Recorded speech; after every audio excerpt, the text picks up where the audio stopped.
Hey guys, tonight we begin with the grim, dangerous, and not so glamorous world of medieval assassins.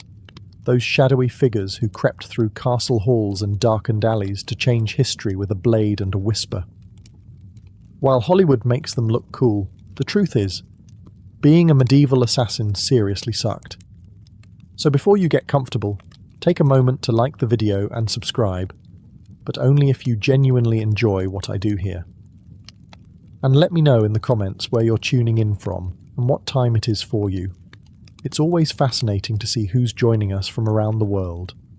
Now, dim the lights, maybe turn on a fan for that soft background hum, and let's ease into tonight's journey together.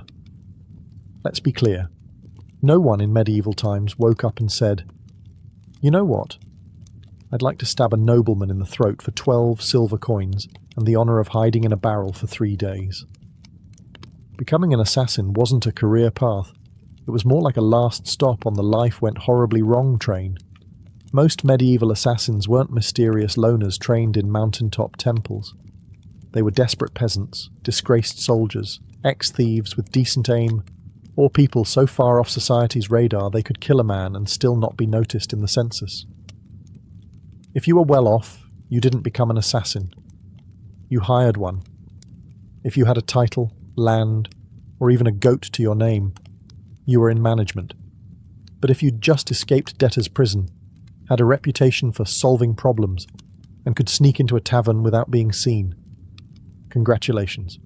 Someone, somewhere, was about to slide a coin purse across the table and whisper a name, and that name wasn't a fun one. You weren't asked to take out Bob the Quiet Turnip Farmer. It was usually a corrupt baron, a bishop with too much gold, or someone with 12 bodyguards and a moat. The pay? Tempting. The job? Horrifying. But by the time someone considered it, they had nothing left to lose. No family, no future, and definitely no dental plan. Plus, let's not forget the absolute lack of job perks. No pension, no glory, no evenings off. You couldn't exactly hang up a shingle that said, "Quiet eliminations by appointment." You just had to stay quiet, move fast, and never ever tell anyone what you did for a living, especially not loudly over ale at the inn. "Oh yeah, I'm a travelling carpet seller. The stains? Die." So yes, nobody dreamed of being a medieval assassin. They landed there because the world chewed them up and spat them out wearing a hood and holding a rusty dagger. You weren't the hero. You weren't even the villain. You were the footnote that made everyone nervous, and probably didn't live to enjoy the coin. Let's burst the first myth wide open. Medieval assassins didn't train under candlelight in some hidden monastery, with wise mentors and inspirational flute music in the background. There was no montage, no teacher, no pep talk. If you learned anything, it was by not dying the first few times you tried. Most assassins weren't trained professionals. They were desperate amateurs with a decent sense of direction and the ability to climb quietly without sneezing. If you had military experience, great. That meant you knew how to hold a knife properly. If not, well, stabbing someone is fairly intuitive, but escaping afterward with both kidneys still intact. That takes skill. Or luck. Usually just luck. There were no manuals, no guild orientation meetings, no safety briefings. You didn't get taught how to spot a body double or where nobles keep their bedroom exits. You figured it out while hanging from a windowsill wondering if you just crept into the servants' quarters again. Poison? That was trial and error, with heavy emphasis on error. Sometimes it worked.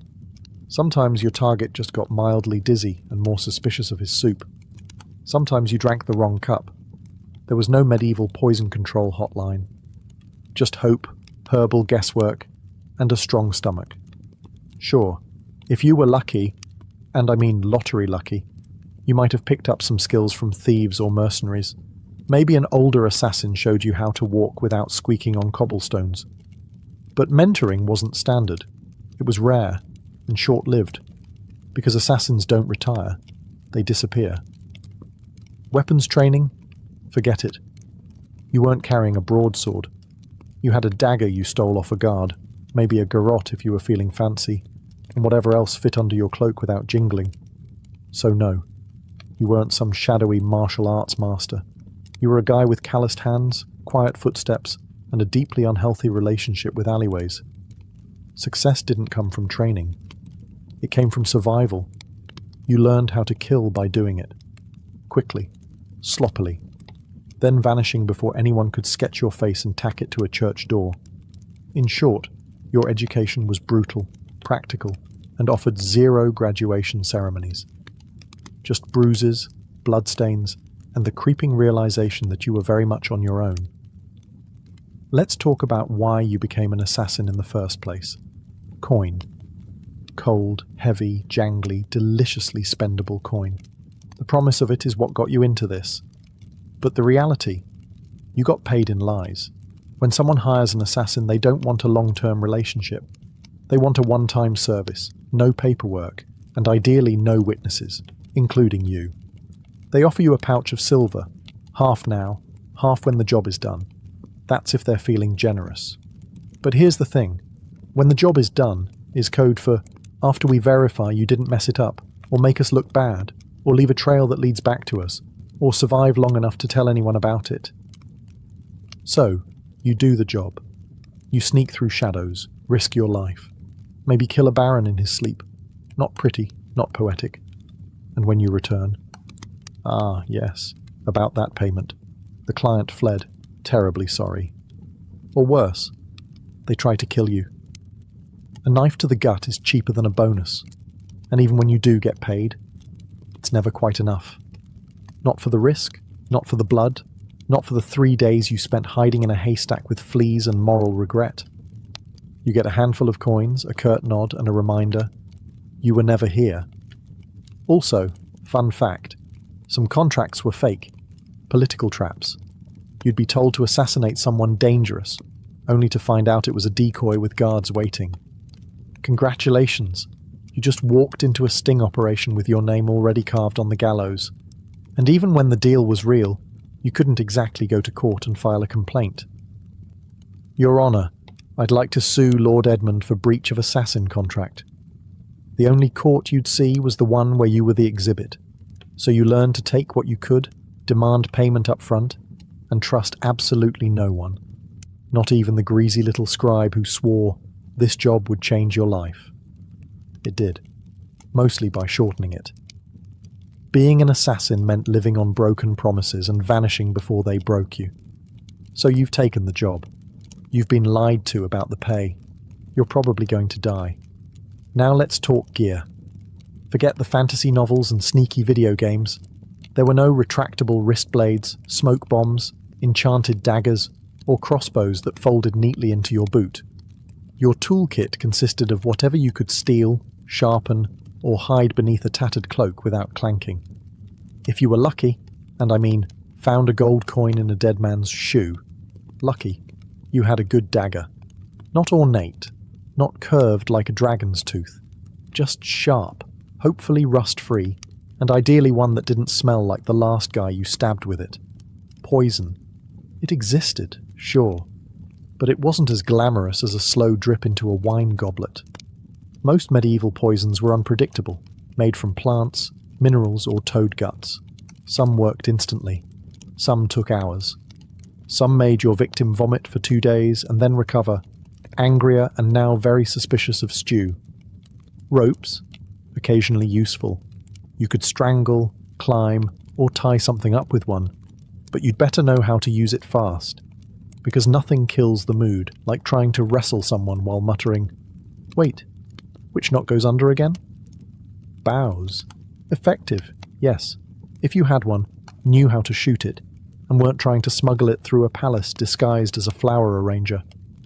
Most assassinations were up close and personal. No time for elegant marksmanship. Just quick, quiet, and hopefully not messy enough to slip in. And you didn't get backups. If your blade bent, broke, or fell down a well, time to improvise. Slate roof tile? Maybe. Rusty nail? Worth a shot. Shoe buckle with intent? Desperate times. You carried your tools hidden in hems, boots, or inside hollowed-out bread if needed, and you kept them close. not for safety, but because in this line of work, your weapon was your best friend, your boss, and your only retirement plan. There were no upgrades, no tinkering with gear between missions. You didn't polish your kit. You prayed it didn't betray you mid-strike. Because in the end, it wasn't the weapon that did the killing. It was you. Alone, poorly equipped, and expected to perform miracles with a spoon and a prayer. Assassins weren't hired to take out random drunks in back alleys. No one paid you to stab Jeff, the sleepy candlemaker. Your targets were important. Nobles, bishops, military officers, sometimes even royalty. And those people, they were very hard to kill. First, there were the guards, not one or two, dozens, armed, armoured, and well-fed. Some guarded the front, some the back. Some just stood there looking intimidating, daring you to blink wrong. You'd spend days memorising patrol patterns, door creaks, and exactly how many stairs it took before the knight with asthma needed a breather. Second, there were walls. Castles didn't have front porches. They had gatehouses, murder holes, and moats full of things that bite. If you didn't fall into the water, you still had to worry about arrow slits and boiling oil. Yes, boiling oil. Your job description included may get flambéed for peeking. Third, there were the servants and staff, the cooks, scribes, and stable boys. One wrong look from you, and they'd be whispering to the guard captain faster than you could say, "I'm just the herbalist." Assassins weren't just fighting swords, they were fighting gossip. And medieval gossip travels at light speed, if it means someone gets to keep their head. And finally, your actual target? Paranoid. Rightfully so. These people were surrounded by backstabbers, relatives with claims to their titles, and 36 people pretending to like them. They didn't eat without a tester. They didn't sleep without 3 locks on the door.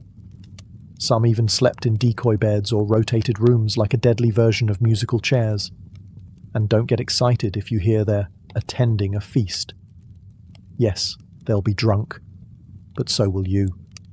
And you'll still have to get past the royal guards, 3 dogs, a very alert jester, and 50 witnesses holding tankards.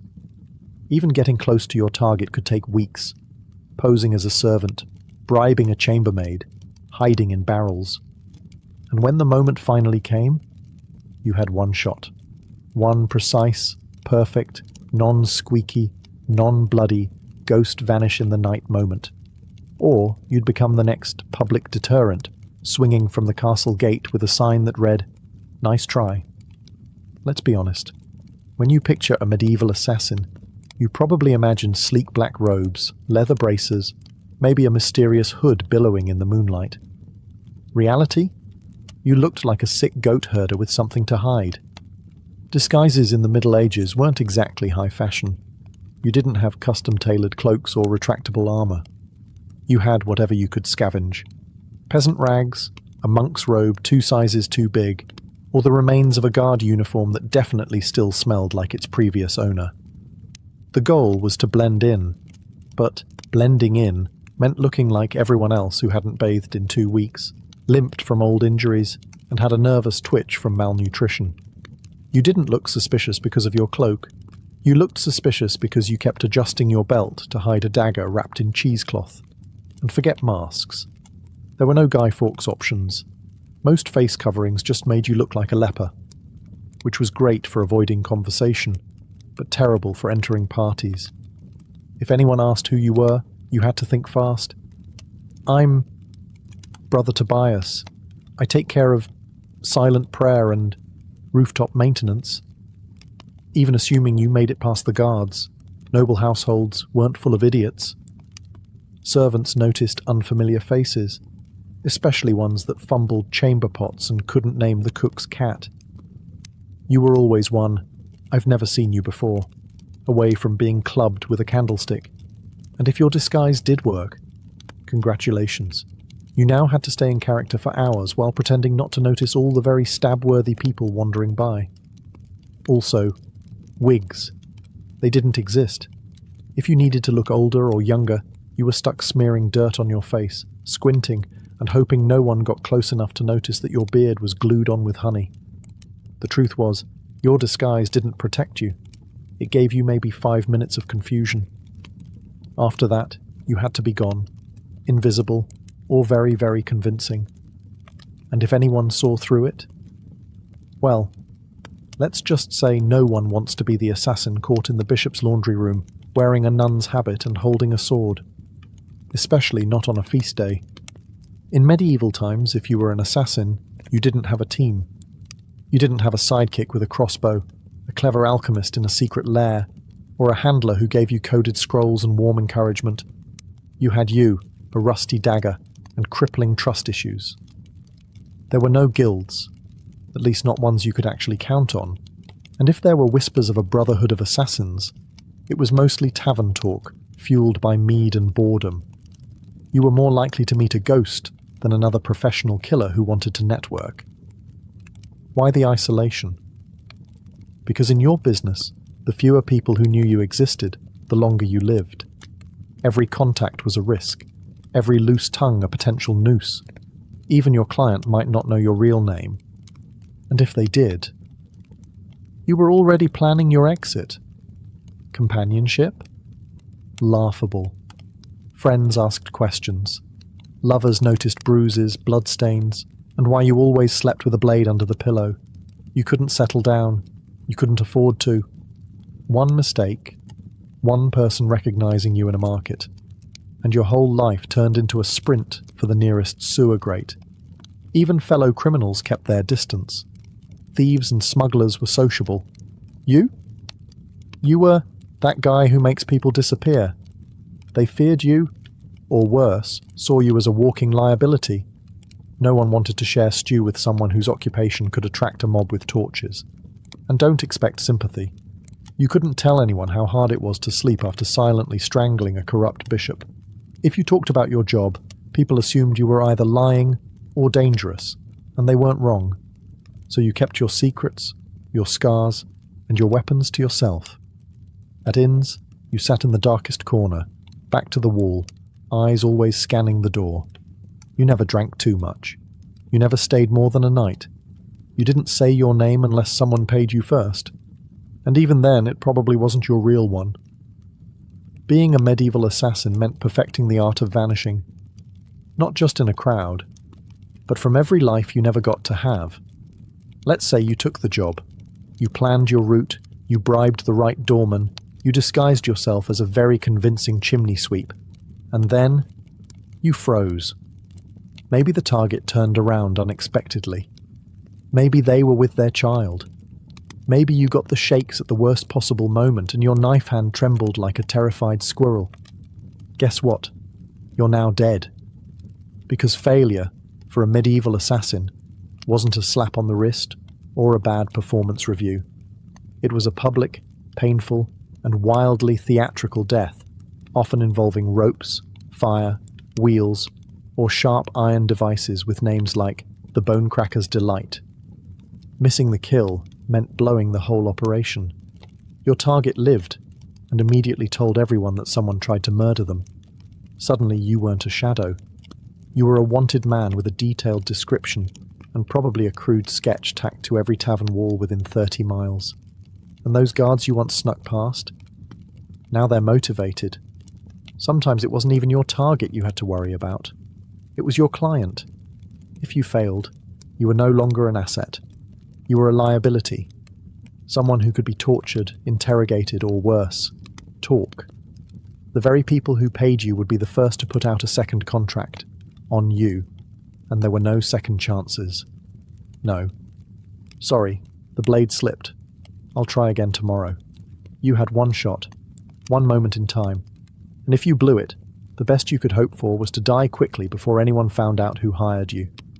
Failure also meant shame, the silent, humiliating kind. You didn't just fail to kill, you failed to be invisible, to be perfect. And for assassins, perfection was survival. Anything less? Might as well paint a target on your back and start practicing your final word speech. It didn't matter how many jobs you'd done before. No one cared that you succeeded 12 times. Because in this profession, You're only as good as your last kill. And if your last kill didn't happen, you'd better start running. So you did it. The plan worked. The dagger struck true. No screams, no guards, just a clean drop to the floor and a very important person who now wasn't. Congratulations. Now run for your life. Because being a successful assassin in medieval times didn't mean sipping wine on a rooftop while the city burns behind you. It meant fleeing through back alleys with someone's blood on your boots and a dog already sniffing your trail. There was no victory lap, no post-job drink with colleagues, no casual debrief with your client. You didn't even get a moment to admire your work. The moment your blade struck, your new job became escaping everyone who now wants to murder you in increasingly creative ways. Guards, coming, doors, locked, horses, tied up on the other side of town. You, probably bleeding. You had to plan your exit before the kill. Routes, disguises, fallback safe houses.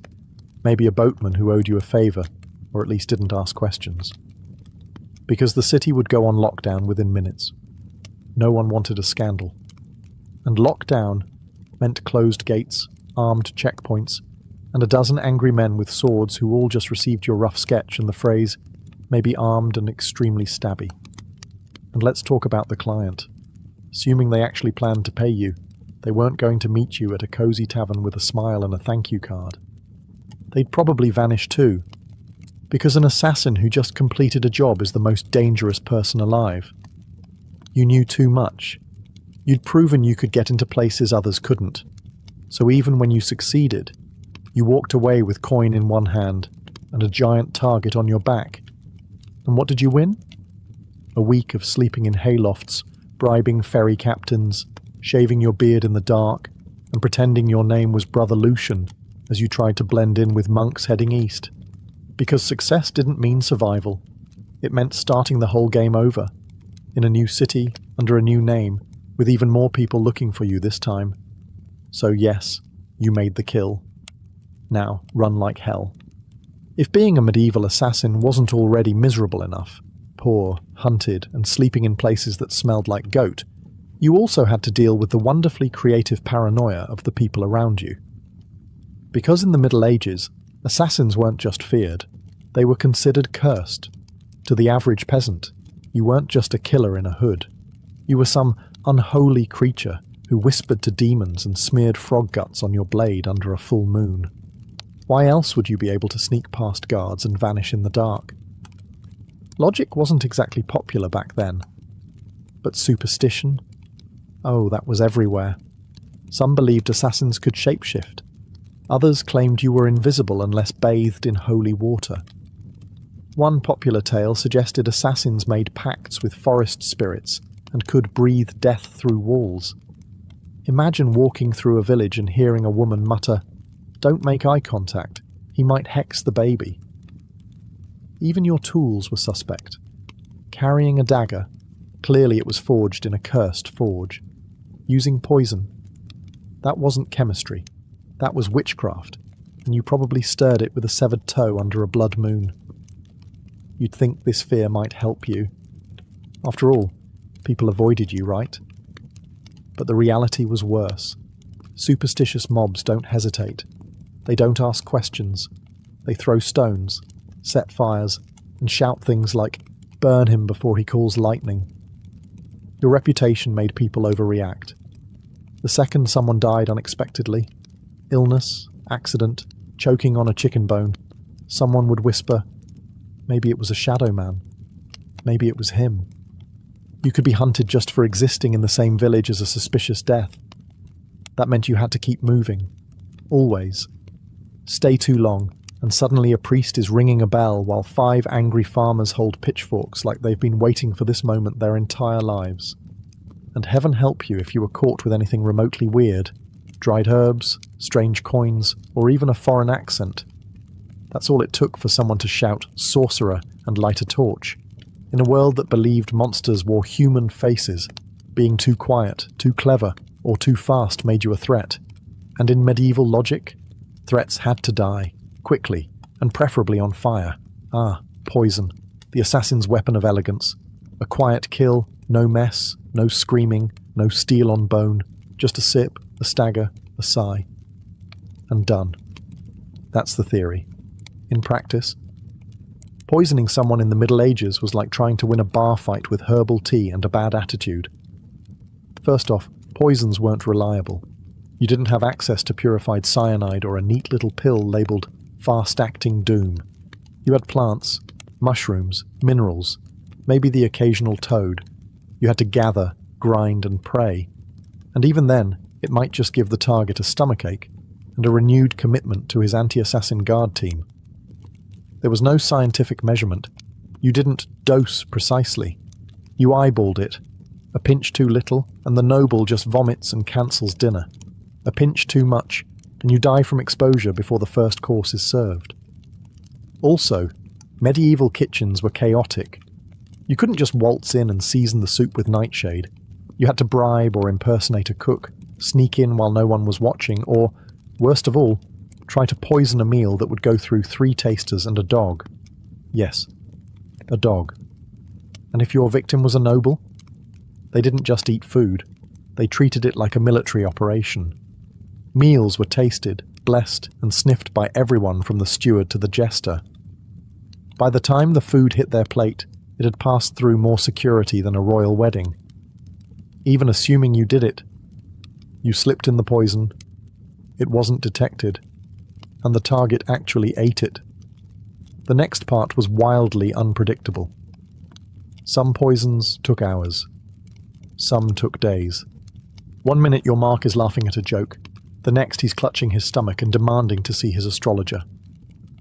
And if they survived, guess who they'd blame? Not the cook, not the taster. You, the quiet man with the herbal knowledge and twitchy eyes. So poisoning wasn't efficient. It was risky, slow, and full of variables, none of them in your favor. And if you were caught, you didn't get a quick death. You got interrogated, with tools, until you confessed to poisoning everyone from the Duke to the dog. You'd think that if you successfully changed the course of history by removing a tyrant, sabotaging a royal bloodline, or silencing a political threat, someone would remember your name. Nope. You were an assassin. That meant your name was never meant to be remembered. At best, you were a rumor. Some hooded figure, a foreigner with cold eyes, or the quiet man who never finished his ale. You might have pulled off the most legendary hit of the century, and still ended up as a mysterious death in the official record. In fact, that was the point. Your client didn't want a story. They wanted plausible deniability.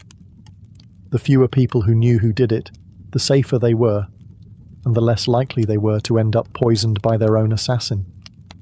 So your name was buried the moment the job was done, if you even used a real one. You didn't sign your work. You didn't brag. You didn't keep trophies. You didn't exist outside the moment of the kill. And if someone did know your name, that was a loose end. And in your profession, loose ends had a very short shelf life. And forget about honor. There were no medals for silence. No stone monuments for the man who stopped a war with one dagger in the night. If a noble wanted a statue, they commissioned one for themselves. You got a wooden box, an unmarked grave, or if things went really badly, a head on a spike labelled traitor. Sometimes your name was known only so it could be cursed. You'd become a whispered warning. Don't cross the king. Remember what happened to Lord Ulrich? Yes. And the man who did it?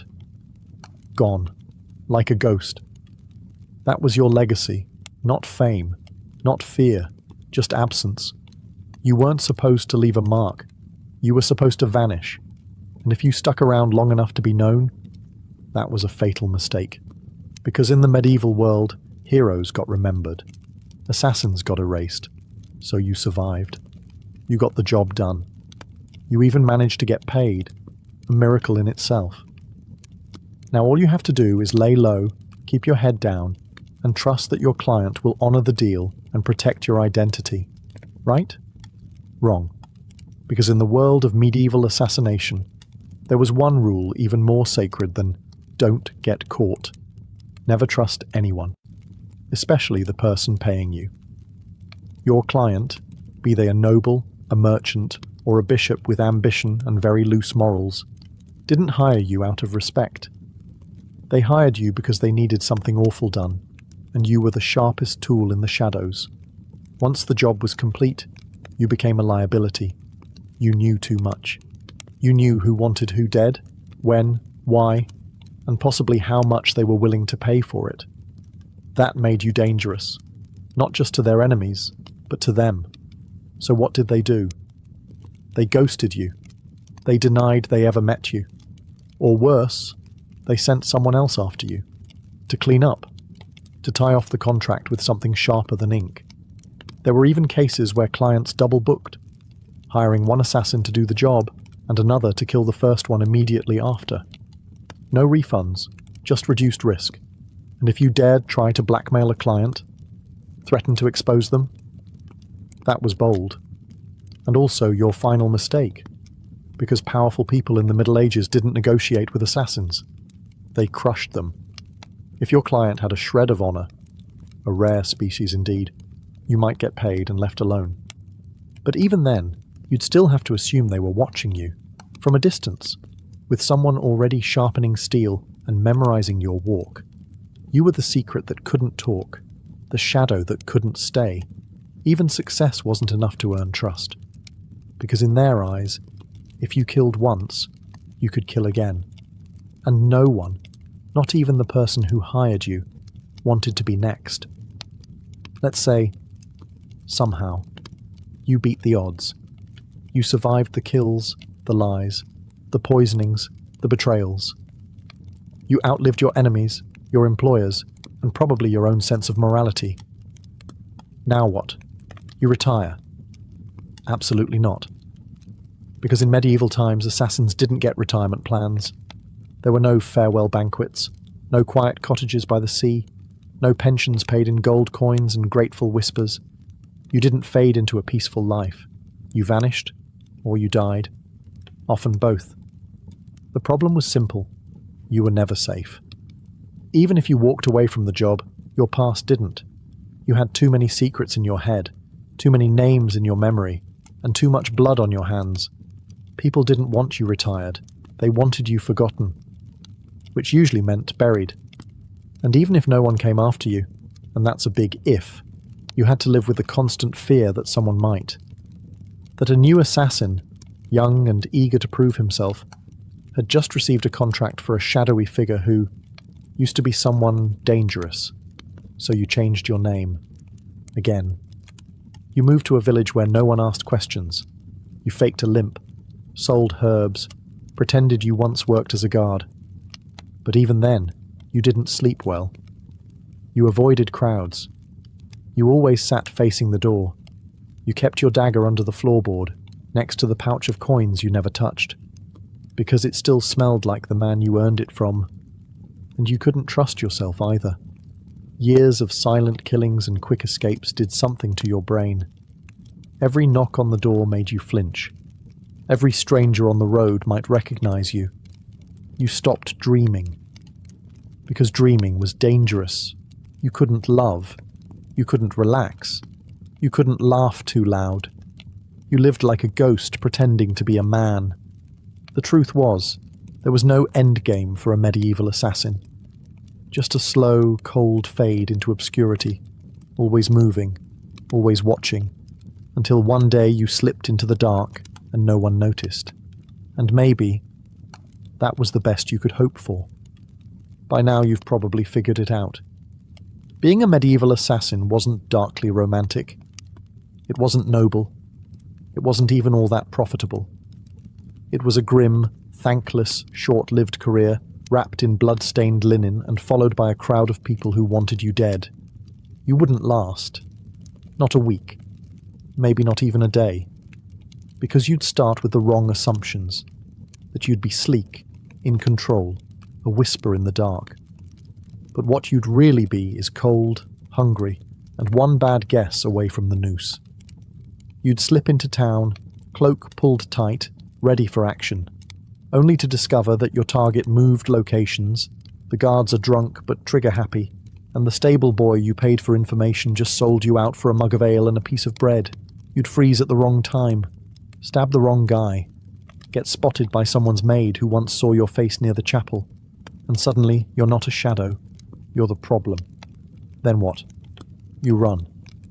But you're not used to medieval terrain. The mud, the uneven cobblestones, the absolutely insane number of loose chickens in the street.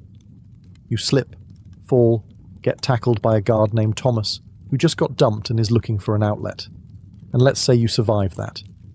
Then you deal with the aftermath. No allies, no honor, and no future. Just whispers, suspicion, and the growing realization that even if you succeed, the best you can hope for is to die old and alone, hiding behind a false name in a village that still believes in fairies. So no, you wouldn't last. And frankly, you shouldn't try. Because the assassin's life wasn't cool. It was a cruel machine that chewed people up and spat out nothing but shadows.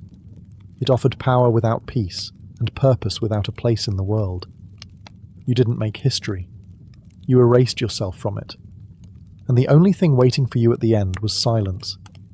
A silence no one would question. Because no one even remembered you were there in the first place. Before she was the feared Queen of Macedonia, Olympias was known as Myrtale, a Molossian princess from the rugged tribal lands of Epirus. Her people claimed descent from Achilles himself, and whether or not the blood of heroes truly ran in her veins, one thing was certain. This was not a woman born for the sidelines of history. From a young age, Myrtle was steeped in mystery and ritual. Her upbringing was shaped not just by politics, but by prophecy, ecstatic rites, and a reverence for the ancient gods. She wasn't the type of princess who smiled and embroidered tapestries. No, she was drawn to serpents, omens, and the frenzied ceremonies of the cult of Dionysus, where women danced barefoot in the moonlight and called upon the divine in states of trance. Her connection to the gods wasn't performative, it was personal. She didn't merely worship, she embodied. According to ancient sources, likely written by men both terrified and enthralled, she kept sacred snakes in her chambers and even allowed them to coil beside her in bed. Whether this was a literal fact or the kind of slander that powerful women attract like flies, we'll never know. But it stuck. To her allies, it made her divine. To her enemies, it made her dangerous. Her real power began not in a battlefield or throne room, but in the uneasy flicker of torchlight, among the whispers of priestesses and the curling bodies of serpents. She wasn't just a princess. She was a living oracle. A woman touched by something older than politics and colder than steel. So when Philip II of Macedon, brutal, brilliant, and famously horny, arrived at the island of Samothrace for a religious initiation, he didn't just meet a beautiful princess. He met a mystery he couldn't resist. Their marriage wasn't just a political alliance. It was a collision of prophecy and power. And from the very beginning, it was full of omens. Some said lightning struck the sky on their wedding night. Others claimed Olympias dreamed of a thunderbolt entering her womb. All of it would become legend. But one thing is certain. The union of Olympias and Philip didn't just create a child. It created Alexander the Great. And she intended to shape his destiny from the very first breath. Olympia's marriage to Philip II was not the fairy tale one might expect for a queen who would one day birth an empire. From the beginning, it was a combustible mix of prophecy, pride, and paranoia. Philip, ruthless, charismatic, and already collecting wives like trophies, married Olympias around 357 BCE. She was likely just a teenager, but she wasn't naive. She saw in Philip a man whose ambition matched her own, and perhaps even a divine match for her spiritual destiny. Macedon wasn't exactly an easy kingdom to walk into. It was a land of iron and ambition, where kings were killed by cousins and brothers, turned into rivals overnight. But Olympias, the priestess of Epirus, walked in with her head held high and eyes already on the crown. Their marriage was rocky from the start. Philip, for all his political genius, was not built for monogamy. He would go on to marry multiple women, often for alliances, always for power. But Olympias wasn't one to sit quietly in the shadows. She held her own court, maintained her own alliances, and was known to turn to oracles and rites to divine her future, and perhaps Philip's fate. Then came the birth of Alexander. Even that was wrapped in celestial drama. Legends say Olympias dreamed that a thunderbolt struck her womb, and that flames danced around her child without burning him. Philip reportedly had a vision of sealing his wife's womb with a lion. Yes, a literal lion. Whether they believed these visions or invented them, they certainly acted as if Alexander was destined to rule not just a kingdom, but the world. But even as the child was celebrated, cracks in the royal marriage deepened. Olympias resented Philip's other wives, especially his Macedonian bride Cleopatra Eurydice, whom he married later in life. This was more than a domestic issue. It was a threat. Cleopatra was Macedonian-born, and any son she bore would be purer in the eyes of the local nobility.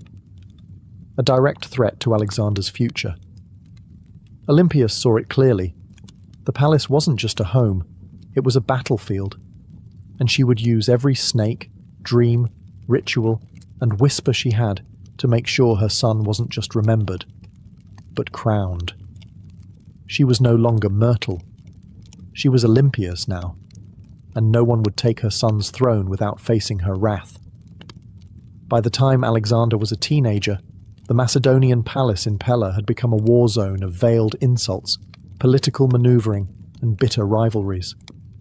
Olympias wasn't just fighting for influence, she was fighting for survival. She knew that the court was filled with snakes, but she was the one who taught them how to bite. Philip II had begun to distance himself from her. He was campaigning more, drinking more, and, perhaps worst of all, listening more to his Macedonian advisors. The final blow came when he married a young noblewoman named Cleopatra Eurydice, not to be confused with the Cleopatra of Egypt. This Cleopatra was Macedonian-born, and her uncle Attalus was one of Philip's top generals. To Olympias, it wasn't just betrayal, it was a declaration of war. The marriage ceremony was a disaster. At the feast, Attalus drunkenly mocked Olympias and Alexander, calling into question the legitimacy of Alexander's birth. Was he really Philip's son? Or was he the child of a god, as Olympias liked to claim? It was meant as an insult, but Olympias seized the myth. Let them whisper. Let them believe her son was touched by Zeus. It made him untouchable. Alexander stormed out of the feast. Olympias left Macedon entirely, retreating to Epirus. But her exile was not defeat. It was strategy. In her homeland, she was still royalty. She could gather support, whisper in ears, and watch as Philip's palace began to rot from within. She didn't need to be physically present to be dangerous. Then came the shockwave. Philip was assassinated at his daughter's wedding, just as he was about to invade Persia, just as he was on the verge of crowning himself not just king of Macedon, but potential emperor of the known world. The question that echoed through every marble corridor and torchlit hall was the same. Who did it? Was it Pausanias, the jilted bodyguard who carried out the act? Was it the result of court intrigue? Was it Alexander himself? Or, whisper it softly, was it Olympias? No one could prove it.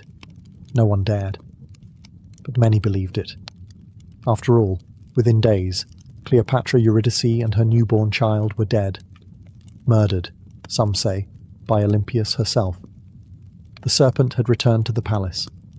And now, nothing stood between her son and the throne. With Philip dead and Macedon in mourning, or confusion, Olympias made her move. While others scrambled to understand the chaos, she acted, swiftly, brutally, decisively. First, Cleopatra Eurydice, the young Macedonian queen and rival wife, was eliminated. According to chilling accounts, Olympias didn't just have her killed, she made her death symbolic, public, humiliating. Some say Cleopatra was forced to hang herself after watching her infant daughter be murdered. Others claim Olympias had the child thrown onto a funeral pyre. What's agreed upon is this: no mercy was shown. Olympias understood what many mothers in ancient courts refused to accept. In a royal palace, mercy is a liability. A rival child, no matter how small, is a future war, and Olympias was done playing defense. With Cleopatra and her bloodline erased, she could turn her attention to securing Alexander's throne. Her teenage son, bold, brilliant, already trained by Aristotle, was declared king without serious opposition. But don't be fooled. It wasn't just his charisma or his father's legacy that made it possible. It was Olympias. She knew which generals to threaten, which nobles to flatter, and which enemies to quietly remove. She wasn't just protecting her son's rise, she was engineering it. Alexander himself didn't always approve. He reportedly disapproved of the violence against Cleopatra's family.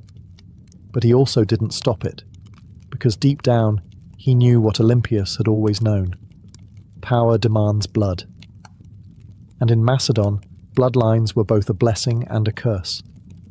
With her son now king, Olympias began to recede slightly from public life. But this was no retirement. She simply shifted from open strikes to whispered influence. As Alexander prepared to launch his conquest of Persia, she remained behind, not as a passive queen mother, but as the spiritual guardian of his destiny. She sent him sacred relics, consulted oracles, and performed rituals on his behalf. To Olympias, her son's mission wasn't just military, it was divine. Alexander wasn't going to war, he was fulfilling prophecy. And as long as she drew breath, no rival, Macedonian, Persian, or otherwise, would derail that divine plan. She had crowned her son. She had cleansed the palace. Now she would guard his empire. From behind the curtain, with teeth bared. As Alexander marched east to conquer the known world, Olympias remained behind in Macedon, a queen without a throne, but not without power. Her official title was Queen Mother, but make no mistake, she ruled in all but name. Though regency was technically handed to Antipater, one of Alexander's trusted generals, Olympias refused to be sidelined. She wrote letters to her son constantly, advising, warning, sometimes chastising him. These weren't the sweet letters of a doting mother. They were political briefings, laced with oracles and venom. And Alexander, thousands of miles away, read every word. She reminded him who his true enemies were. She questioned the loyalty of his companions. She criticized his fascination with Persian customs, his choice of wives, and his flirtation with calling himself a god. No one else dared say these things to him. But Olympias was never afraid to speak as a mother, or a priestess of divine will. Back in Macedon, Antipater grew increasingly resentful. Olympias undermined him at every turn. She used her status, her religious authority, and her family ties to stir opposition against him. She had influence in Epirus, in Thessaly, and among the aristocracy. She could spread rumours like wildfire, and with Olympias, a whisper could be deadlier than a sword. Meanwhile, her letters to Alexander became more urgent. She warned him of Antipater's ambition, painting him as a second Philip, ready to betray and usurp. Whether she truly believed it or simply feared losing her grip, she kept pressing her son to act. Alexander, however, hesitated. He needed Antipater to keep order in Greece while he fought in Asia. And so, the rift between mother and general widened. Olympias watched. She waited. But beneath her religious robes and maternal concern, she was growing impatient. She hadn't endured years of palace warfare to be ruled over by an old soldier. As Alexander's empire stretched from the Aegean to India, Olympias saw cracks forming. He was taking on too much, trusting too many foreign advisors, and drifting away from the mother and the gods that made him. She believed his victories came from divine favor, and from her. And if he forgot that, well, Olympias knew how to remind kings who they really were, even if that king was her own son. When news of Alexander's death in Babylon reached Macedon in 323 BCE, it didn't arrive like a trumpet. It arrived like a dagger. For Olympias, it wasn't just the loss of a son. It was the collapse of a world she had spent decades building. Her boy, the divine storm she had prophesied, raised, unleashed, was gone. And he'd left behind no clear heir, no single successor, only chaos. The mighty empire he carved out was already fracturing. Generals, his so-called successors, were already dividing it up like jackals around a corpse. Antipater still held power in Macedon and Greece, and he had no love for Olympias. Worse, her daughter Cleopatra, Alexander's sister, was being courted by rival generals for marriage, each one hoping to use her bloodline as a claim to the throne. Olympias saw what was coming. Civil war wasn't a possibility. It was inevitable. And once again she would have to act. But she no longer had Alexander. What she had instead was his bloodline. His young son, Alexander IV, born to Roxana, the Bactrian princess Alexander had married. Roxana, still in Macedon, was vulnerable. The boy was even more so. Olympias recognized that the infant was now the last true piece of her son's legacy, and that made him a target, but it also made him a weapon. She allied herself with Roxana and the boy, determined to protect them and use the child's birthright to stake her own claim in the political battlefield. But the tide was turning. The generals who once bowed to Alexander had no interest in kneeling to his widow or his mother. They had armies now, ambitions and grudges. Olympias didn't flinch. She'd faced snakes, traitors and kings. A few warlords with crowns and stolen spears wouldn't scare her. So she plotted. She waited. She watched as Antipater died and was replaced by his son Cassander, a man with ice in his veins and no tolerance for the old queen's games. It was only a matter of time before these two forces collided. The serpent mother of Alexander and the cold-eyed usurper who wanted her buried. Alexander was gone, but his shadow was still moving. And Olympias was still coiled within it, ready to strike. Years after Alexander's death, while his empire crumbled into civil war, Olympias made her most audacious move yet. She returned to Macedon, not as a grieving mother, but as a political force of divine fury. The regency had been splintered. Cassander, the son of her old enemy Antipater, was seizing power, and Roxana, along with young Alexander IV, was effectively imprisoned. Olympias saw the writing on the wall. If she did not act now, her grandson would vanish like a shadow at dusk. So she made a deal with Polyperchon, an aging general who still held a flicker of legitimate authority. Olympias would return, not to plead, but to rule. With Polyperchon's backing, she entered Macedon at the head of an army, and the moment her feet touched home soil, everything changed. Towns opened their gates, soldiers defected to her side. Even some of her old enemies hesitated.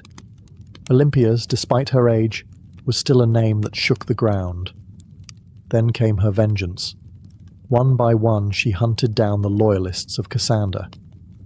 And when she finally caught Philip III Aridaeus, Alexander's mentally impaired half-brother and puppet king, she ordered his execution. According to some sources, his wife Eurydice was captured and given the opportunity to kill herself. When she refused, Olympias had her strangled.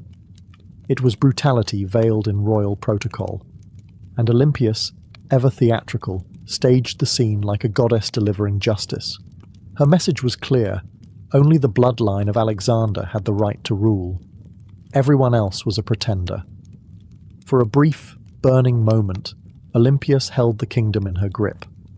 She had restored the dynasty. She had avenged betrayals.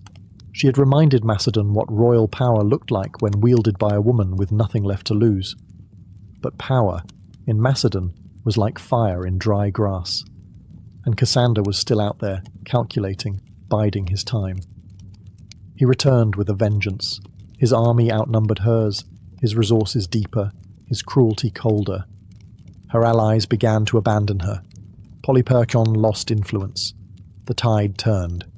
Olympias, now isolated in the fortress of Pydna, watched as her enemies closed in. She had lit the match. Macedon had burned, and now the smoke was thick, and her enemies were at the gates. Olympias, once the most feared woman in the ancient world, now found herself besieged in the coastal fortress of Pydna, alone, cut off, surrounded by the army of Cassander, who had come to finish what his father had started. But Olympias didn't beg. She didn't plead. For nearly a year, she endured the siege like a statue carved from divine wrath.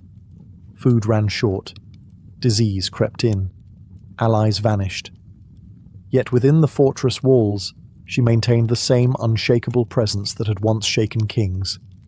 To the very end, she carried herself not as a prisoner, but as the mother of a god. Cassander, ever cautious, hesitated. He knew killing Olympias was dangerous. Even now she carried a myth around her like armor. She was still the mother of Alexander the Great. To strike her down might seem like blasphemy, so he offered her safety. Surrender, he said, and her life would be spared. Olympias knew better. She had seen too many royal promises turn to ash. Still, hunger was no longer just a discomfort. It was death. Her garrison broke. Her followers surrendered. And Olympias, unbending until the very end, was finally handed over to her enemies. Cassander didn't kill her himself. That would have been too simple and too merciful. Instead, he turned her over to the families of those she had executed during her brief return to power.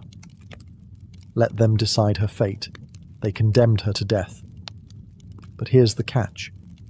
When the executioners came, no one dared strike the first blow.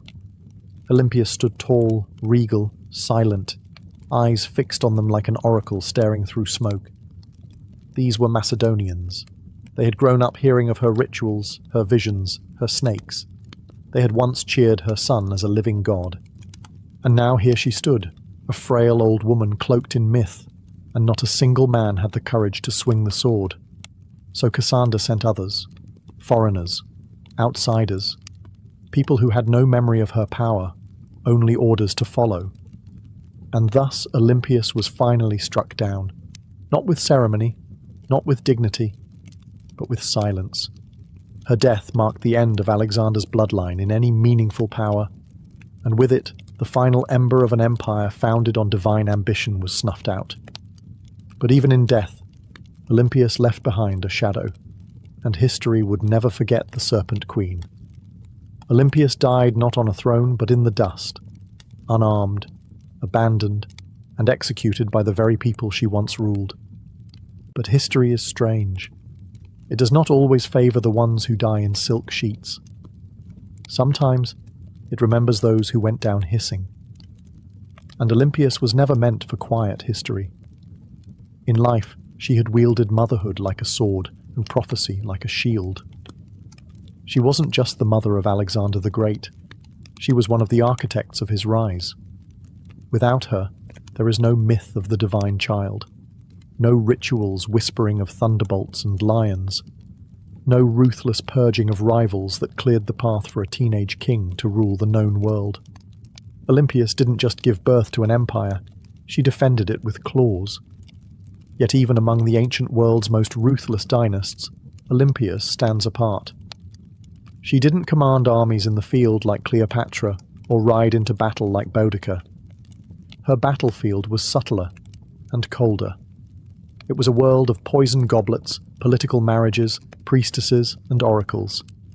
She understood the power of fear, and even more importantly, she understood the power of belief. She made people believe her son was divine, and she may have believed it herself. Her enemies branded her a murderer, a witch, a manipulator, and they weren't wrong. Olympias was all those things, and more. She was the product of a brutal world that respected cunning far more than kindness, and she learned early that mercy was a luxury queens couldn't afford. In the centuries that followed, she was both vilified and mythologized. Some called her a villain, others a visionary. But no historian, ancient or modern, could call her irrelevant. She haunted the legacy of Alexander like a phantom, always in the background, always just behind the curtain, and maybe that's exactly where she belonged. Not as a tragic mother or a footnote in a king's story, but as a story unto herself. The woman who wrapped herself in prophecy, slept beside snakes, and outlived gods. Olympia's bones turned to dust long ago, but her legend endures. In every tale of ruthless queens, in every whisper of blood-born destiny, in every empire built on myth, she is still there, coiled in the dark, waiting. On the sun-bleached island of Crete, just a few miles south of the modern city of Heraklion, lies a ruin that feels more like a dream than a real place. Stone corridors snake in all directions, rooms twist and double back, staircases lead nowhere. It's easy to lose your sense of direction even today. This place is Knossos, the heart of Minoan civilization, and the supposed inspiration for one of the most enduring myths in human history, the labyrinth of the Minotaur. But before there was a legend, there was a palace unlike any other. Built around 1900 BCE and expanded over centuries, Knossos wasn't just a royal residence, it was an entire city under one roof.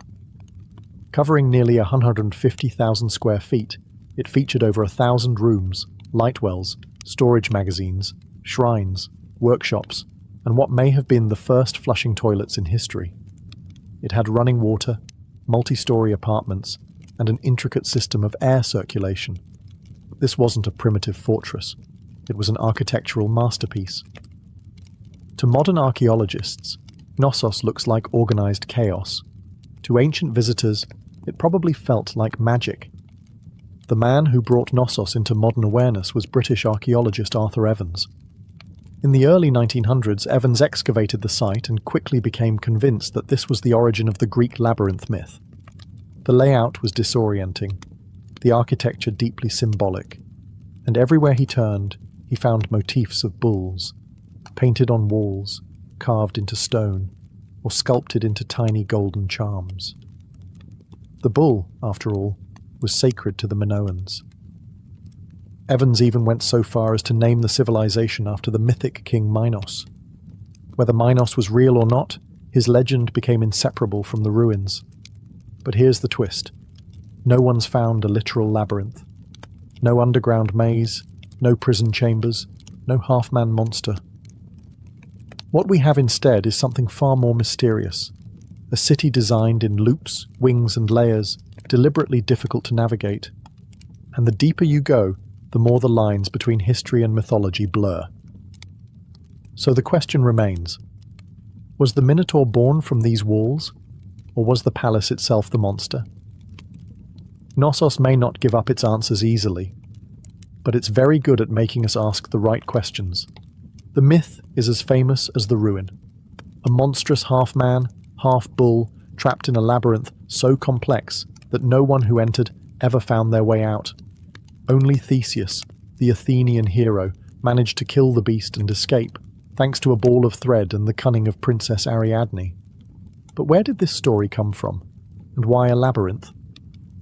The earliest versions of the myth speak of King Minos, the powerful ruler of Crete, who demanded tribute from Athens in the form of 7 boys and 7 girls each year.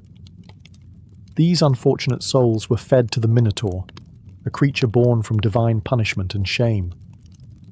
The Minotaur, locked in an underground maze, symbolized the dark underbelly of power, something savage hidden behind grandeur. To ancient Greeks, Crete had long been a land of wealth, mystery, and fear. Its seafaring people, the Minoans, were seen as both elegant and alien. Their rituals involved bull leaping, their artwork depicted strange gods, and their palaces were unlike anything on the mainland. To a visiting Greek from 1000 BCE, Knossos might have felt like another world. The bull itself was sacred in Minoan culture. Frescoes show young men and women vaulting over charging bulls in ritual displays. Horns of consecration, stylized bull horns, appear on rooftops and altars. Combine this with a palace that feels like a maze, and the ingredients for a legend begin to stir. But what if the Minotaur wasn't just a monster? What if it was a metaphor? Some scholars believe the tale reflects a memory of Cretan dominance over the Aegean, a time when Athens truly did pay tribute to a stronger, stranger power. The labyrinth could symbolize the political entrapment of weaker states, and the Minotaur, the raw, terrifying force behind Minoan rule. Others argue it's more psychological, the labyrinth as the unconscious mind, the Minotaur as our hidden urges, and Theseus, the hero, walking bravely into the darkness, guided only by the thread of memory. Still, the myth remains tangled with Knossos. The palace is the closest thing we've ever found to a real labyrinth. No monster, no Ariadne. But perhaps something deeper. Not just a myth echoing through history, but a history that was asking to become myth. Long before Athens raised its marble temples or Sparta sharpened its spears, there was the Minoan civilization, one of the earliest advanced societies in Europe. They ruled not through conquest, but through trade, art, and what seems like an almost supernatural command of architecture. At the heart of their power stood Knossos, a palace that wasn't just a seat of royalty, it was a hub of culture, ritual, and economy. The Minoans flourished from around 2600 to 1400 BCE. Based on Crete, they developed a sprawling trade network that reached Egypt, Mesopotamia, the Levant, and even the distant shores of Spain. Their ships cut through the Mediterranean like silent arrows, ferrying pottery, saffron, bronze, and luxury goods. They didn't build vast armies. They built relationships, and that, more than weapons, made them rich. What's most striking about Minoan culture is how different it was from their later Greek successors. Their artwork celebrated nature, animals, and flowing human movement, not war or divine punishment. Frescoes show dancers, dolphins, and athletes vaulting over bulls. Even their goddesses are different. Powerful, bare-breasted figures often holding snakes, symbols of fertility, transformation, or protection. At the center of it all was Knossos, not a fortress on a hill, but a complex in a fertile valley. It had no massive defensive walls, suggesting the Minoans either felt secure on their island, or projected enough power to make defense unnecessary. Their confidence was architectural. Multi-story buildings, colonnaded courtyards, and advanced plumbing systems hinted at a society far ahead of its time.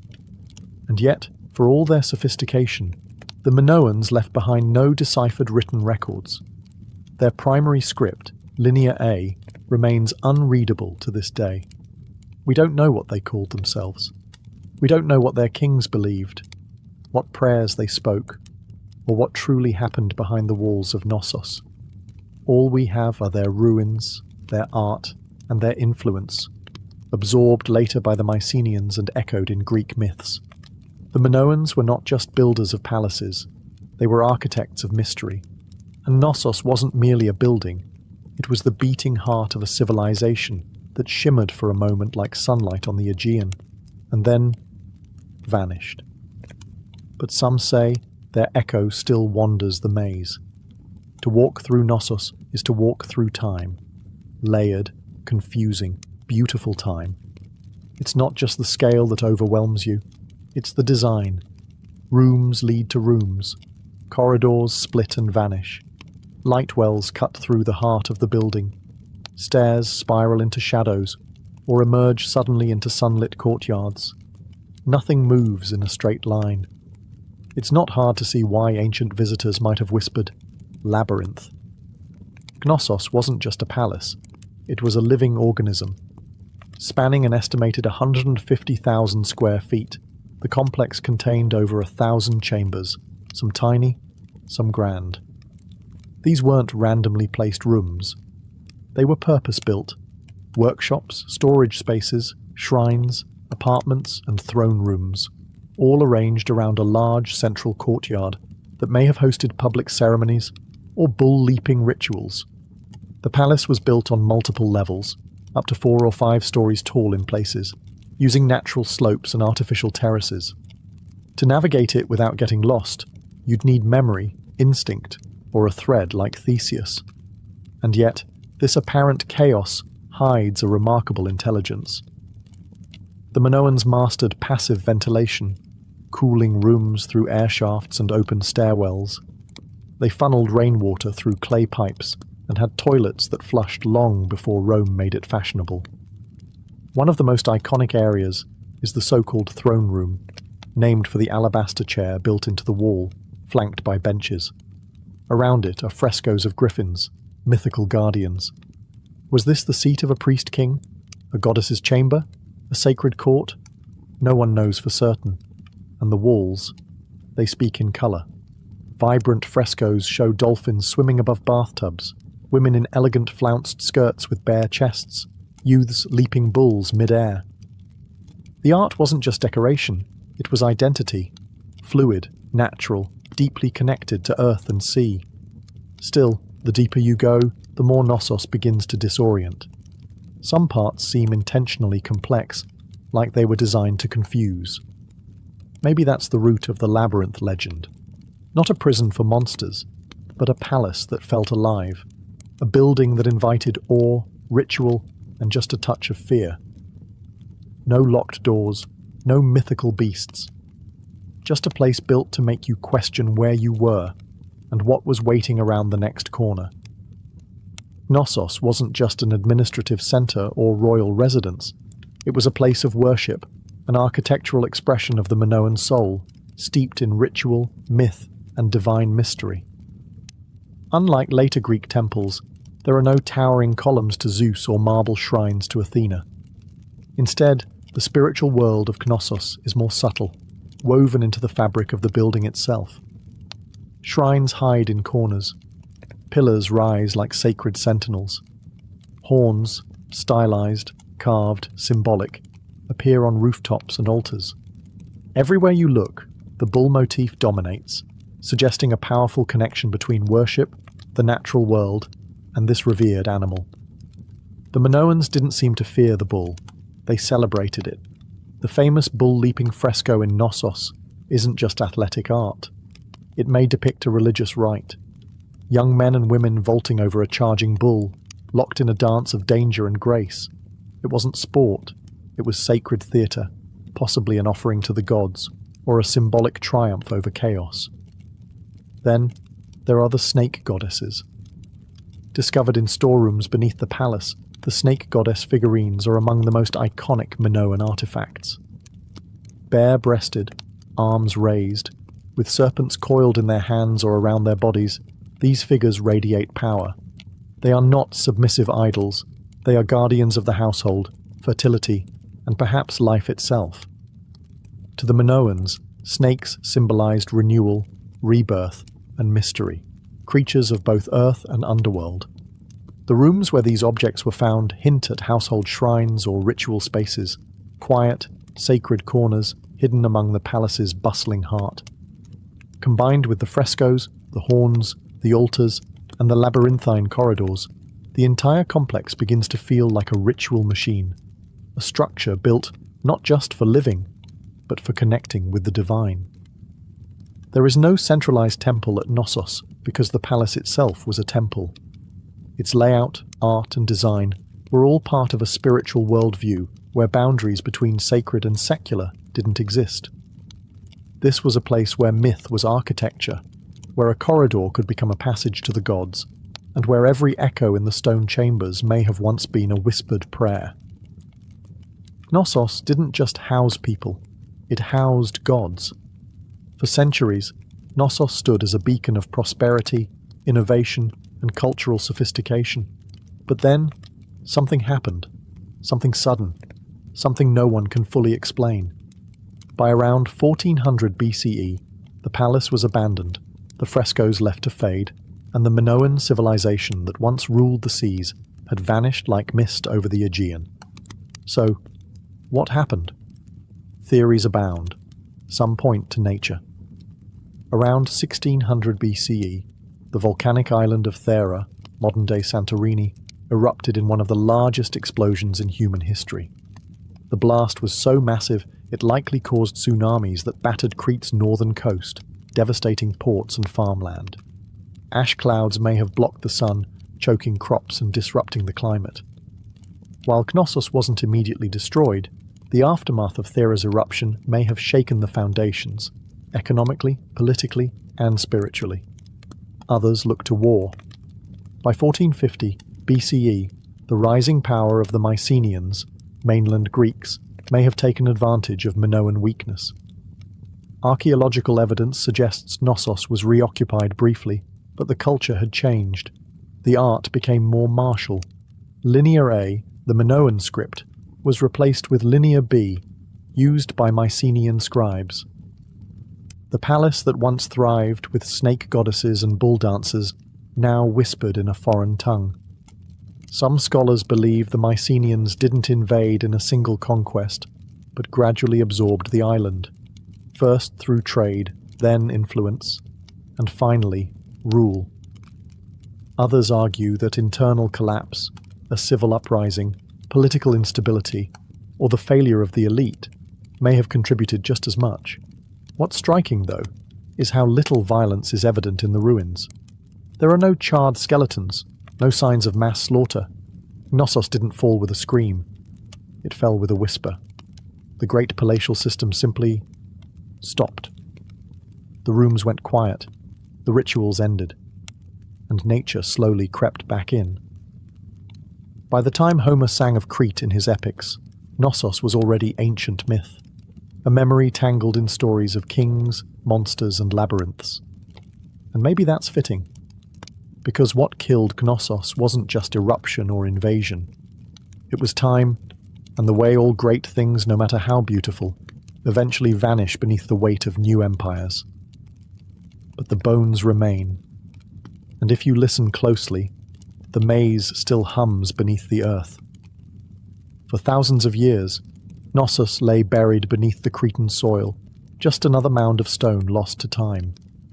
Its name forgotten, its myths distorted, its walls swallowed by olive groves and dust. That is, until one man decided to chase a legend. His name was Sir Arthur Evans, and he didn't just rediscover Knossos, he reimagined it. In 1900, Evans, a British archaeologist with a flair for drama and a deep love for Homeric myth, purchased the land that covered the ancient ruins. Local farmers had been finding strange seals and artifacts, clues that something enormous lay beneath their feet. Evans dug in. What he found would change the history of the Aegean forever. He uncovered a palace so vast, so complex, and so advanced that he was convinced this was the mythical home of King Minos.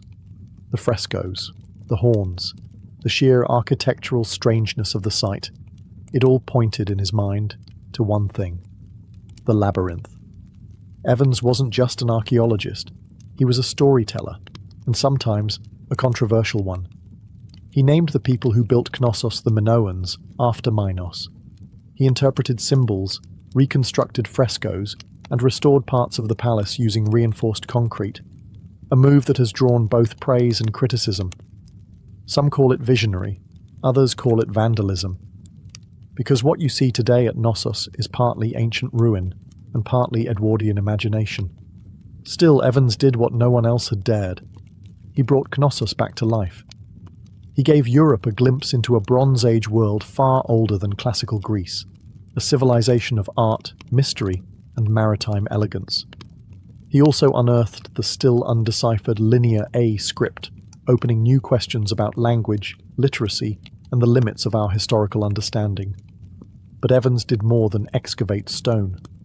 He resurrected a myth and forced historians to reckon with the fact that behind the legend of the labyrinth was something real, something complex, something very human. A palace that felt like a maze, a civilization that slipped into shadow, and a man who peeled back the earth, only to discover a story far stranger and more beautiful than he had imagined. Knossos had slept for 3,000 years. Evans rang the bell that woke it up. Walk through Knossos, and you're not just walking through architecture, you're walking through a language of symbols. Frescoes, carvings, patterns, they're everywhere. But the Minoans didn't leave us a Rosetta Stone. Their primary script, Linear A, remains undeciphered. So instead of reading their thoughts, we must see them, painted across plaster, carved into walls and hidden in patterns. What exactly were they trying to say? The art of Knossos is unlike anything in the ancient world. There's no obsession with warfare, no rows of kings or battle-hardened heroes. Instead, we find nature, leaping dolphins, blooming lilies, birds in flight, and sacred bulls. The humans are lithe, elegant, and often dancing or performing rituals. Even in scenes that suggest danger, there's rhythm and beauty. The Minoans weren't chronicling conquests. They were celebrating life, cycles, and possibly cosmic order. The most iconic symbol, though, is the double axe, or labris.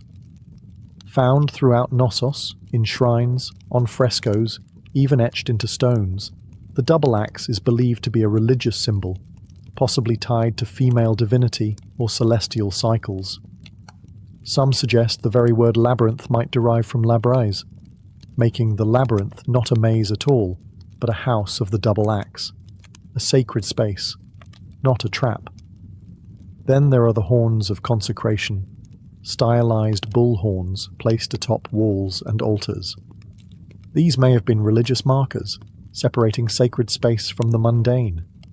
Combined with frequent depictions of bulls and bull-leaping rituals, it's clear the animal had deep spiritual significance. Whether it represented nature, fertility, chaos, or a divine presence, no one agrees. But the bull is everywhere. Even the layout of Knossos may have symbolic meaning. Some archaeologists believe it was built not just for function, but to mirror celestial or seasonal patterns. Its winding corridors and nested rooms could represent a journey. Through life, through death, through the underworld. A spiritual maze, not a physical prison. But without a deciphered script, every theory walks a thin line between insight and imagination.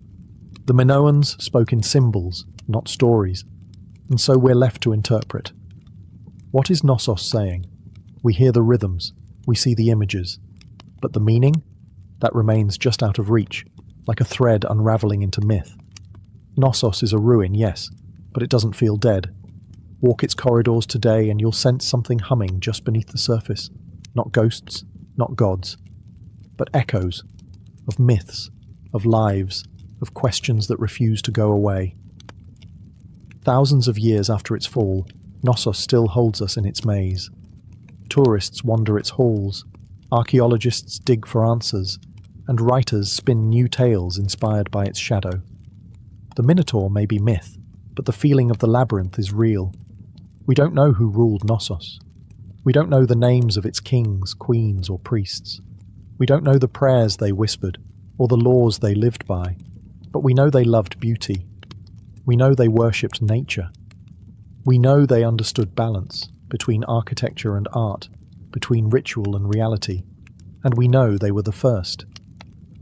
Before the Parthenon, before Rome, before the Hebrew temples or the Persian palaces, there was Knossos, a palace that was also a city that was also a temple that may have also been a story, because perhaps that's what the labyrinth really is, not a prison, not a puzzle, but a narrative carved in stone, a myth in architectural form.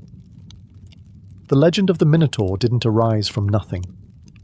It came from this place, from the confusion of its corridors, the reverence of its bull rituals, and the awe it inspired in generations who tried to make sense of it. The Greeks turned it into a story, we turned it into archaeology, but at its core, Knossos has always been both. Today, we can walk its ruins in broad daylight. We can take photos, draw maps, and even reconstruct its frescoes. But the mystery hasn't vanished. The line between fact and legend still shimmers, like heat over stone. Maybe that's why Knossos endures, because it doesn't give us all the answers. It reminds us that sometimes history isn't meant to be solved, it's meant to be felt. And Knossos, ancient, tangled, half-remembered, isn't just a place on a map. It's a question, one that leads us deeper with every step. And like Theseus, we're all still following the thread. Ancient engineers knew exactly what they were doing. The earliest rams were handheld. Teams of soldiers simply lifted a tree trunk and smashed it against enemy defenses like frenzied lumberjacks. But over time, the battering ram evolved. Engineers realized that mounting the ram inside a wheeled frame, often with a roof to protect the crew from arrows and boiling oil, turned it from a tool into a weapon of terror. The Assyrians, masters of siege warfare, turned rams into psychological weapons. Their siege towers combined rams with archer platforms, meaning a city's gates were being destroyed, while defenders were under constant fire. Relief carvings from Nineveh show rams with pointed iron tips, rolling up to the gates of rebellious cities like slow-moving gods of destruction. And it wasn't just the front door they were smashing. Rams were often used to breach weak points in walls, batter down watchtowers, or collapse gatehouses entirely. Their presence meant one thing: surrender, or watch your defences crumble like stale bread. The Greeks refined them, the Romans perfected them. Roman engineers built massive rams called ares, Latin for ram, suspended with chains or ropes inside enormous siege shelters. Some were so big they needed dozens of men to operate, and the rhythm of their swinging beam was said to sound like thunder rolling across stone. And yet, for all their brute force, battering rams required serious teamwork. Operators had to keep the ram swinging in sync, while also defending it from burning missiles, stones, and all manner of foul substances hurled from above. A stalled ram was a dead ram. Still, when a battering ram got going, really going, it was unstoppable. Wooden muscle versus human masonry. It was ancient physics, weaponized, and it was only the beginning of how engineers would make walls weep. If the battering ram was the brute, the catapult was the tactician. Where rams smashed close up, catapults attacked from a distance, launching not just stones, but psychological dread. They were the first real artillery pieces in military history, and they revolutionized siege warfare by weaponizing physics in ways that felt almost magical to the enemy. The earliest catapults emerged from the Greek world around the 4th century BCE, a product of brilliant minds who wanted to add range and momentum to warfare. Dionysius I of Syracuse, a tyrant with a taste for cutting-edge violence, commissioned the first torsion-powered catapults, devices that used twisted bundles of sinew or hair as tension springs. These weren't slingshots for giants. They were precise instruments of siege terror. The genius lay in their mechanics. Engineers figured out that by twisting ropes tightly, often made from animal sinew, they could store enormous amounts of potential energy. When released, this force could hurl stones, javelins, or even flaming projectiles hundreds of meters. The two main types evolved quickly: the ballista, which launched massive bolts like a giant crossbow, and the stone-throwing catapult, which lobbed boulders over walls or directly at fortifications. Then came the Roman engineers, who never met a Greek idea they couldn't improve. They built catapults that could be broken down, packed onto carts, and reassembled on site, portable siege engines for professional armies. Some Roman catapults could fire 60-pound stones at incredible speeds, capable of tearing through wooden gates, battlements, and occasionally unlucky soldiers. Catapults weren't just about destruction. They were about spectacle. Ancient generals used them to send messages, sometimes literally. Corpses were launched over walls to spread disease and fear. Severed heads were lobbed into besieged cities to shatter morale. In one chilling case, diseased bodies were fired into enemy territory as an early form of biological warfare. But catapults had their flaws. They were heavy, required skilled crews, and could be rendered useless by bad terrain. Still, when set up properly, they could batter a city into submission from a safe distance. And for the first time in history, cities realized their thick stone walls didn't just need to withstand a ram, they had to survive the skies. Because now, destruction came flying. If the catapult was clever, the trebuchet was majestic. Towering, creaking, and terrifying, it was the undisputed king of medieval siege warfare. When one appeared on the battlefield, it wasn't just a weapon, it was a statement. It said, "Your walls mean nothing." Unlike its tension-powered cousins, the trebuchet relied on gravity. At its core was a simple principle: a long swinging arm mounted on a sturdy frame, with a heavy counterweight on one end and a sling on the other. Raise the weight, let it drop, and the arm would whip around, flinging the sling and its deadly payload in a high arc over enemy defences. It was controlled destruction, precise, predictable, and devastating. The origin of the trebuchet can be traced back to earlier traction models used by the Chinese as early as the 4th century BCE, where manpower replaced counterweights. But the counterweight trebuchet, the version that would rewrite siege warfare in Europe and the Islamic world, emerged in the 12th century, possibly through Byzantine or Muslim intermediaries. Once Europe got its hands on the design, it spread like wildfire through castles and crusades. The power was astonishing. A well-built trebuchet could launch 300-pound projectiles over 300 meters. Stones the size of furniture would crash into towers, pulverize walls, or crater enemy morale. But the real magic was in the arc. Unlike catapults, trebuchets could hurl projectiles over walls with finesse. This meant they weren't just smashing defences. They were hitting courtyards, barracks, and supply depots inside. And it wasn't just stones. Trebuchets hurled everything: diseased animals, burning pitch, pots of lime to blind defenders, even messages, or insults, wrapped around rocks. One legendary account from the siege of Stirling Castle in Scotland tells of Warwolf, a trebuchet so massive that the enemy surrendered before it was even fired. The king refused to accept the surrender, just so he could test the machine. But for all its destructive glory, the trebuchet wasn't fast.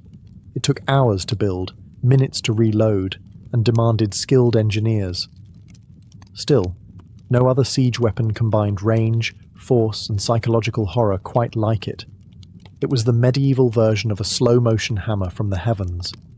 And when that counterweight dropped, cities held their breath.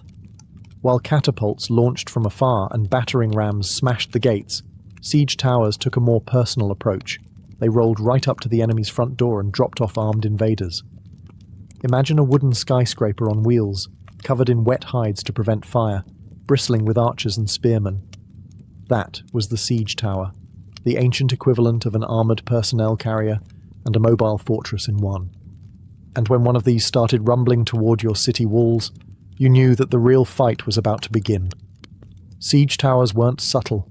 They were big, bold, and terrifyingly effective when used properly. The Assyrians may have been among the first to deploy them in the 9th century BCE, but it was the Greeks, and especially the Hellenistic kingdoms, that took the design to theatrical extremes. During the siege of Rhodes in 305 BCE, the Macedonian general Demetrius built a 9-story tower called the Helepolis, or Taker of Cities. It was over 100 feet tall, equipped with catapults, covered in iron plates, and moved by thousands of soldiers. It also broke under its own weight. But the ambition, unmatched. The logic behind siege towers was simple. Walls only work if you can't get over them. Siege towers eliminated that advantage by creating an elevated platform from which attackers could descend onto the battlements, bypassing gates and scaling ladders. From the top deck, archers could rain death down onto defenders, while troops on the lower levels prepared to board. But these towers weren't invincible. They were slow, vulnerable to mud, and prime targets for defenders with fire arrows, rolling boulders, or even sabotaged terrain. Smart defenders would dig ditches, flood moats, or build secondary inner walls, known as counterscarp defences, just to stop a tower's approach. Still, when they worked spectacularly. A breach in the wall was one thing, but having your own ramparts suddenly crowded with enemy soldiers, that was chaos. Siege towers transformed the battlefield from a horizontal contest of strength to a vertical race for survival. They made height an asset and a liability. And once the gangplank dropped from a siege tower to the city walls, there was no turning back. It was time for hand-to-hand hell. While rams smashed and trebuchets soared, some of the most devastating siege tactics happened silently, underground. Siege tunneling, or sapping, was the dark art of defeating a city by removing the ground it stood on. Literally. The idea was ancient and horrifyingly effective. Dig beneath the enemy's wall, prop it up with wooden supports, then set those supports on fire. When the timbers burned away, the tunnel collapsed, taking the foundation of the wall with it. One moment, your city stood strong. The next, a massive section of the outer wall crumbled like stale bread. This method didn't look glorious. There were no grand engines or thunderous launches. But tunneling was the slow, invisible killer of fortress warfare. The Assyrians practiced early versions of it, but the technique reached full maturity with the Greeks, Persians, and later medieval European armies. During the siege of Plataea in 429 BCE, the Spartans attempted tunneling beneath the walls, only for the defenders to dig counter-tunnels and intercept them mid-dig, turning the soil into a knife-fight nightmare. This defensive tactic became known as countermining, and it added an eerie element to siege warfare. Imagine soldiers digging in pitch black, hundreds of feet beneath the earth, listening for the sound of enemy picks. The moment they heard tapping, they'd race to intercept, often resulting in violent, claustrophobic skirmishes fought by torchlight with knives and shovels. There was no glory in it, just terror, suffocation, and dirt. But when undermining worked, the results were catastrophic. One of the most infamous examples came in 1212 during the siege of Rochester Castle in England.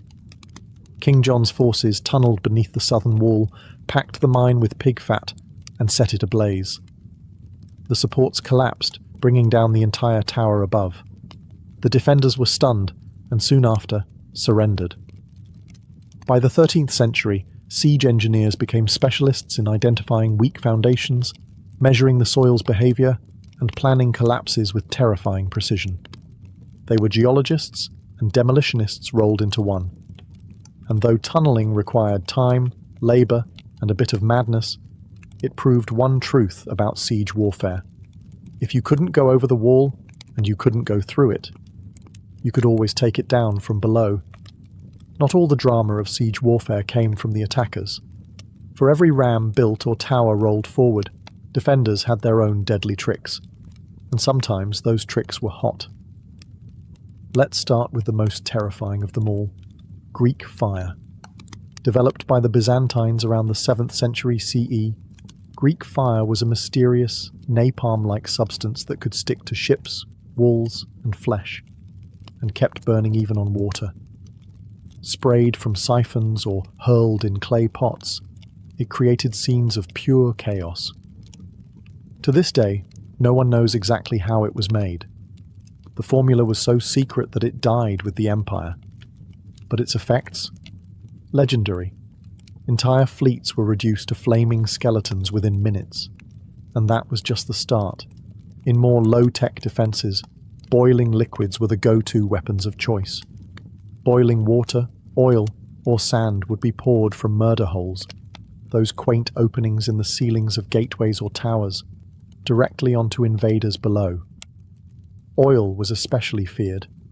Unlike water, it clung to skin, soaking into clothes and armour before being set alight. Imagine climbing a siege ladder only to be greeted with fire you could never put out. Hot sand, though less dramatic, was vicious in its own right. It would slip into the gaps of armour, especially around the neck or wrists, causing second- and third-degree burns as it cooked the flesh beneath.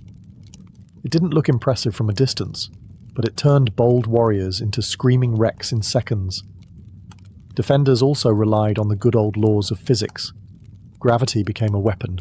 Giant stones, logs, or even dead animals were dropped from parapets onto siege engines or dense formations of troops.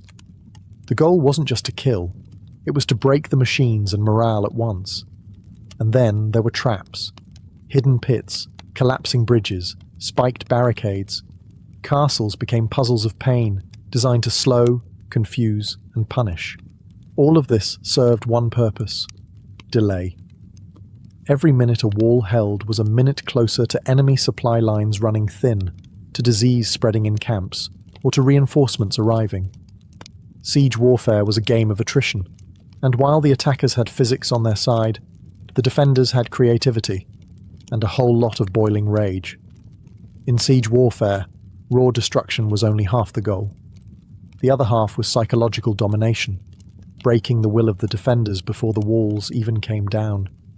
Siege weapons weren't just tools of war, they were massive, creaking, flaming symbols of doom.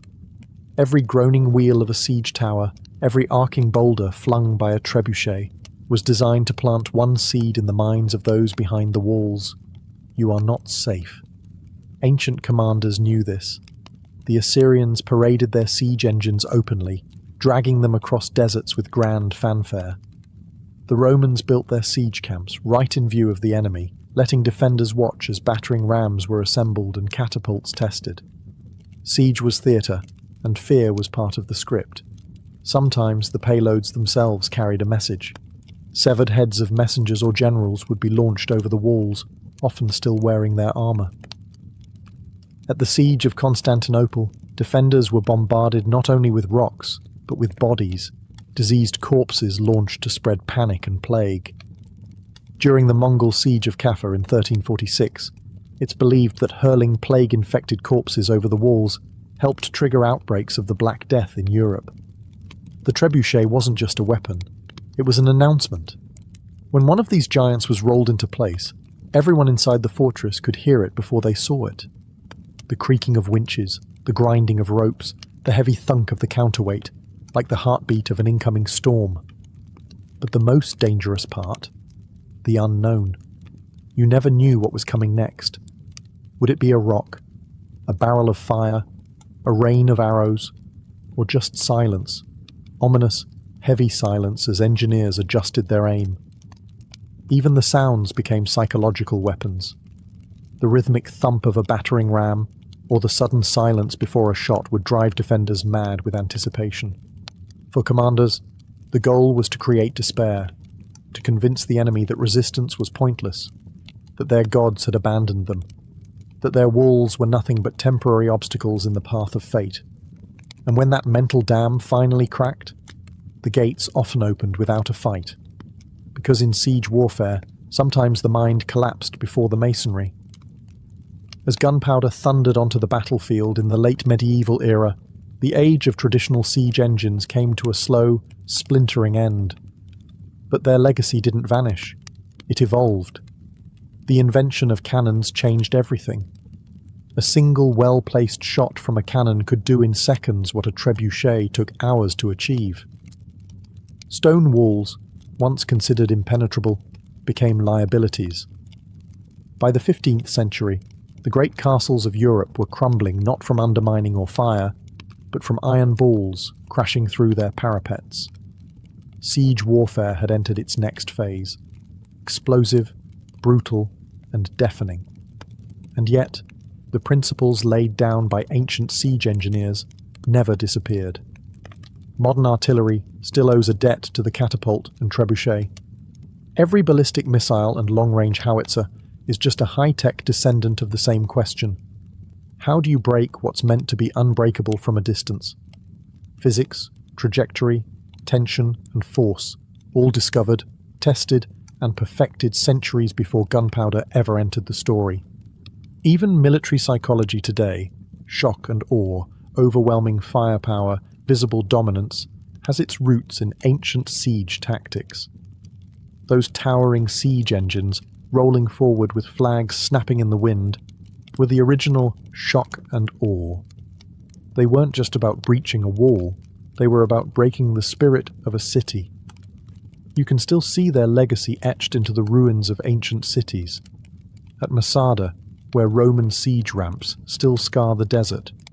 At Constantinople, where layers of walls stood for 1,000 years against every machine imaginable, until cannon fire finally brought them down. At castles across Europe, where round towers and angled bastions tell the story of a world constantly redesigning itself to survive the next siege. And today, even in a world of drones and satellite-guided missiles, siege warfare hasn't vanished. It's just gone digital. Cities are still surrounded, defenders are still isolated, walls are now firewalls, blockades, or even media blackouts. But the soul of the siege remains the same. Someone wants in, someone wants to keep them out, and both are willing to wait, build, and break to win. The battering rams are gone, the trebuchets are museum pieces, but the spirit of siege warfare, it's as alive and as destructive as ever.